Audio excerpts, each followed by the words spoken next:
महाराष्ट्र में भक्त हुए श्री त्रिलोचन जी, परम संत सेवी, श्री पंडरीनाथ भगवान के चरणों में ही रहते थे।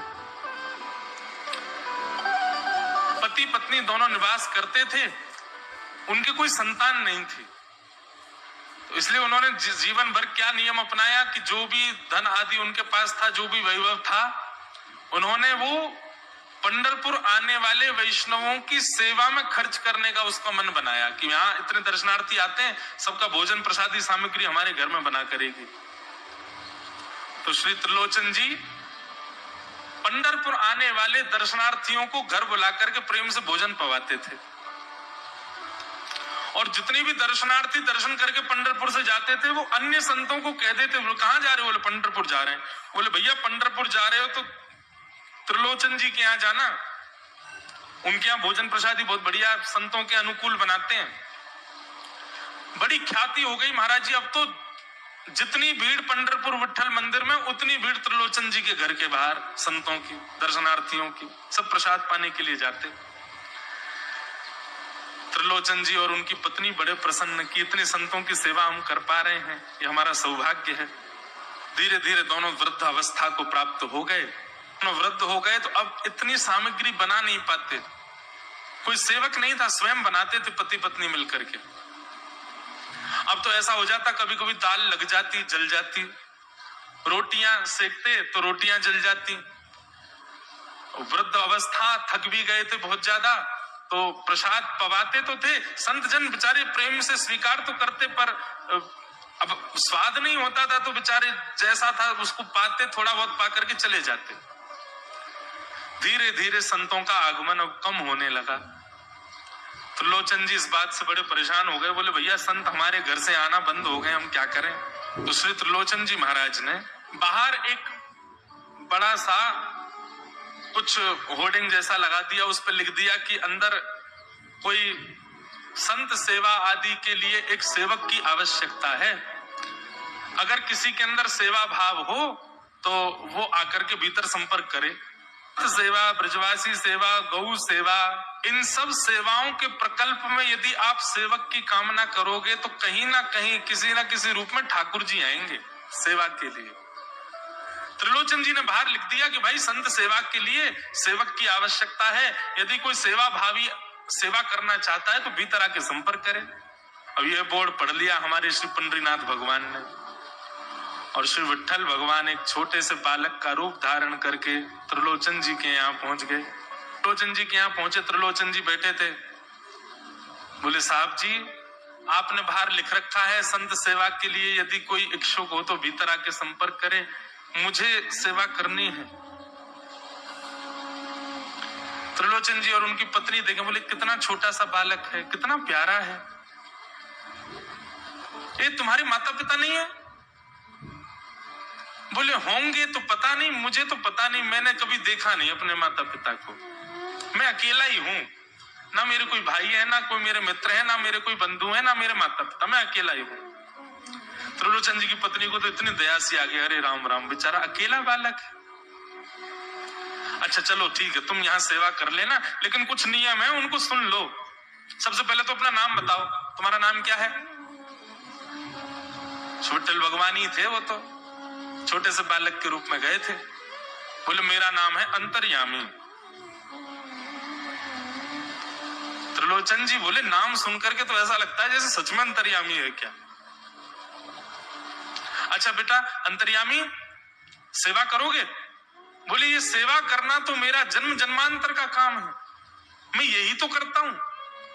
संतों की सेवा करना, वैष्णवों की सेवा करना, भक्तों की रक्षा करना, ये मेरा जन्म सिद्ध अधिकार है, मैं इसी के लिए ही आता हूं।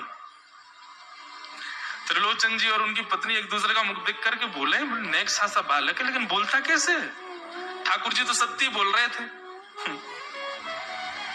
बोले अच्छा, सुबह एक सब्जी बनानी पड़ेगी, दाल बनानी पड़ेगी, और हमारे यहाँ लगभग 100-150 संत आते हैं, उनके हिसाब की रोटी बनानी पड़ेगी, और सब बेटा तुमको करना पड़ेगा, हम थोड़ा बहुत सहायता कर देंगे, हमसे ज्यादा बनता नहीं है, तुमको ही सब सिद्ध करना पड़ेगा। अंतर्यामी भगवान बोले बिल्कुल निश्चिंत रहो, हम खीर भी बनाएंगे, हम रबड़ी भी बनाएंगे, हम रायता भी बना दिया करेंगे, हम 2-4 सब्जी और बना दिया करेंगे। त्रिलोचन जी बोले नेक्स्ट सा बालक, सब जानते हो तुम? बोले हाँ हमको सब आता है, दुनिया का कोई काम नहीं जो हमको नहीं आता हो। और सुनिए, झाड़ू पोछा बर्तन भी कर देंगे हम। त्रिलोचन जी तो बड़े खुश हो गए, बहुत बढ़िया सेवक मिला यार, ये तो सब काम करता है। लेकिन भगवान बोले लेकिन अब हमारी शर्त सुनो। त्रिलोचन जी बोले तुम्हारी भी शर्त है? बोले हाँ। क्या शर्त है भैया? बोले हमारी पहली शर्त यह है कि हम दुनिया को बना के खिलाएंगे, लेकिन हमको आपको बना के खिलाना पड़ेगा। हम अपने हाथ का बना नहीं पाते, हम आपके हाथ का बना। और ये वास्तविकता है, ठाकुर जी पूरी दुनिया को पवाते हैं, लेकिन स्वयं भक्त के हाथ से बना ही पाते हैं। ठाकुर जी बोले हम सारे संतों को बना के पवाएंगे, लेकिन हम अपने हाथ का बना नहीं पाते, आपको हमारे लिए बनाना पड़ेगा। त्रिलोचन जी की पत्नी बोली छोटा सा बालक, इसका आधे हाथ का तो इसका पेट है, एक रोटी में चिक जाएगा ये, इसके लिए मैं बना दिया करूंगा। ठीक है लैला, तो बिल्कुल चिंता मत करो, तुम्हारे लिए भोजन हम बना दिया करेंगे। हमारी एक शर्त और सुन लीजिए। बोले क्या? हम कितना भी खाएं हमको टोकना नहीं कभी कि इतना क्यों खा रहे हो। त्रिलोचन जी बोले भैया हम क्यों टोकेंगे, तुम बढ़िया 2-3 रोटी खा लिया करना। बोले 2-3 रोटी तो हमारी दाढ़ में छुप जाती है कहीं पर, हम तो प्रेम से पाते हैं। बस आप लोग ये नियम याद रखना, आप कभी ये मत कहना कि इतना क्यों खा रहे हो। और सुनिए एक बात, अगर हमारे सामने कही तो अपराध बनेगा ही, आपका नियम टूटेगा ही।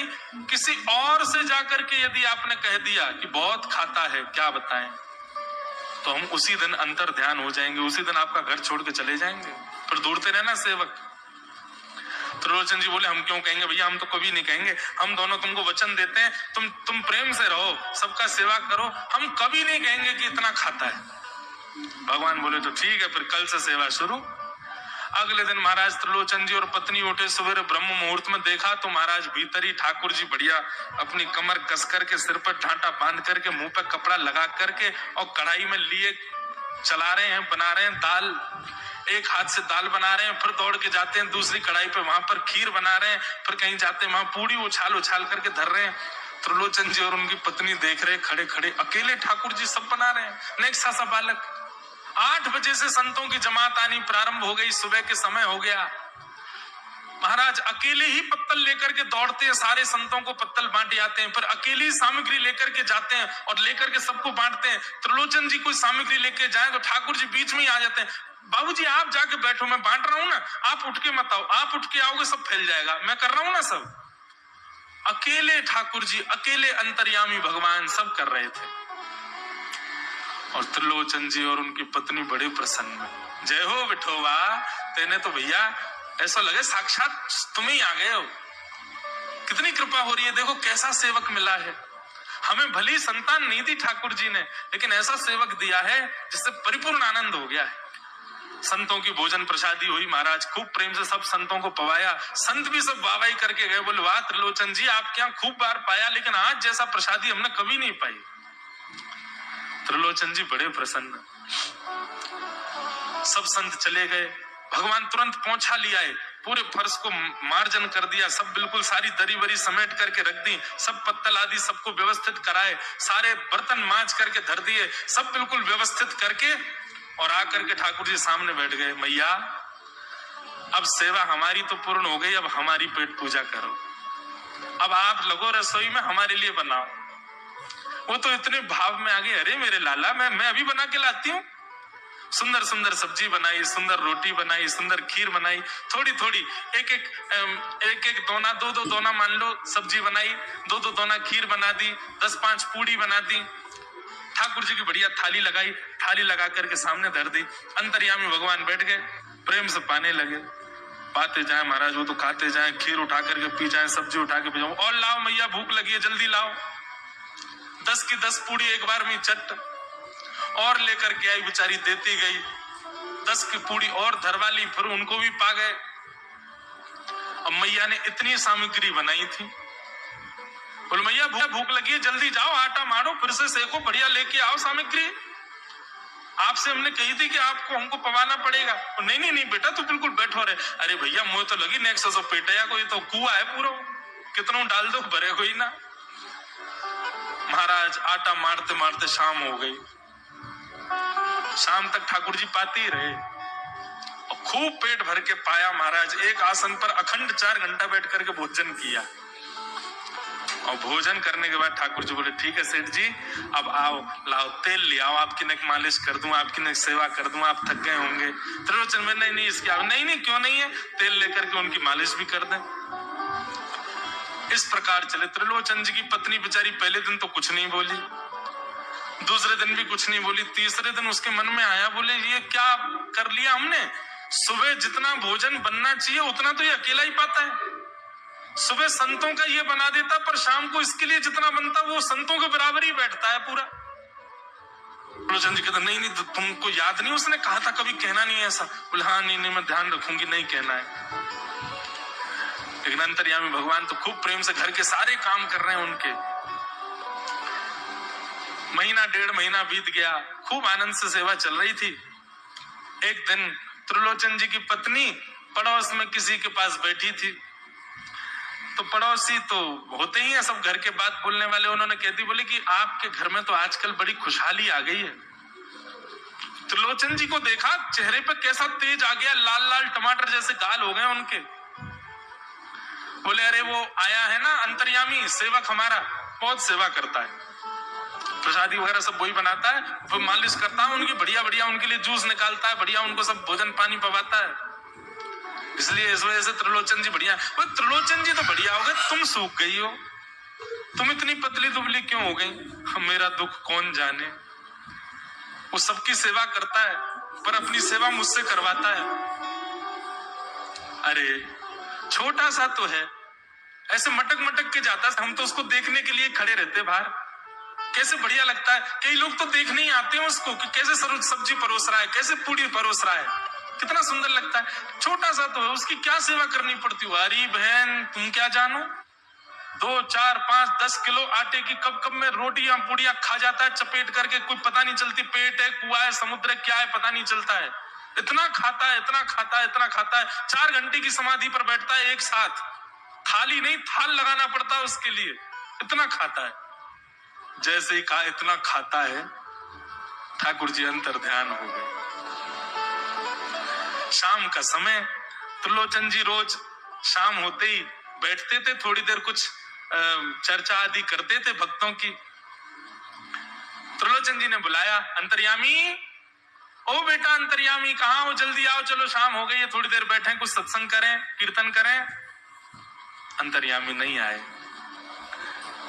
पूरे घर में खोज लिया ठाकुर जी नहीं मिले, रसोई घर में खोज लिया ठाकुर जी नहीं मिले, पड़ोसियों से पूछ लिया नहीं मिले, सब्जी मंडी देख आए ठाकुर जी नहीं मिले, पूरा पंढरपुर देख लिया लेकिन ठाकुर जी नहीं मिले।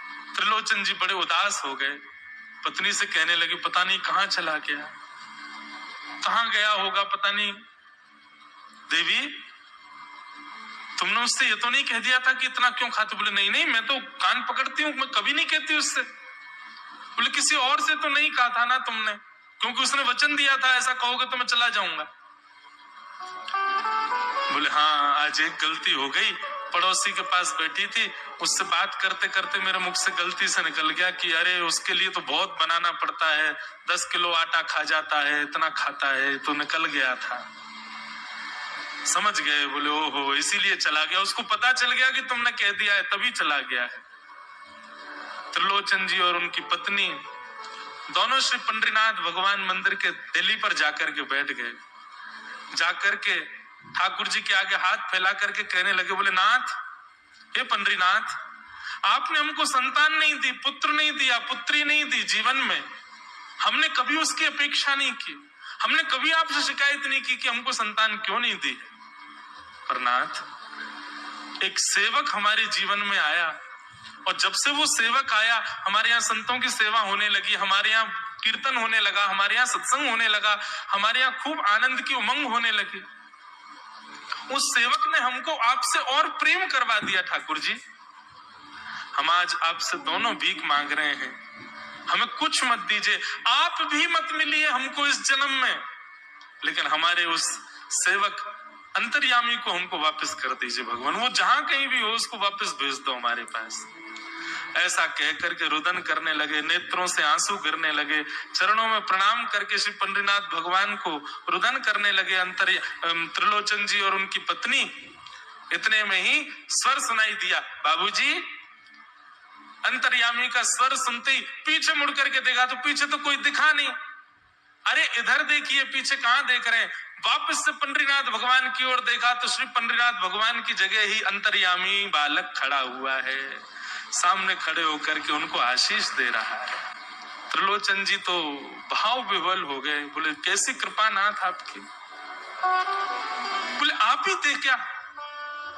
बोले तो इतनी अच्छी संत सेवा, इतनी अच्छी खीर, इतनी अच्छी पूड़ी, इतनी अच्छी सब्जी और आपकी जो सेवा और इतने अच्छे अच्छे सत्संग कीर्तन, ये मेरे अलावा कौन कर सकता है? संतों की सेवा तो मैं ही करता हूं ना। आपने संत सेवा के लिए सेवक मांगा था, इसलिए मैं ही आपके यहाँ चल करके आ गया। और श्री त्रिलोचन जी पर अद्भुत कृपा करके भगवान ने उनको कृतार्थ किया।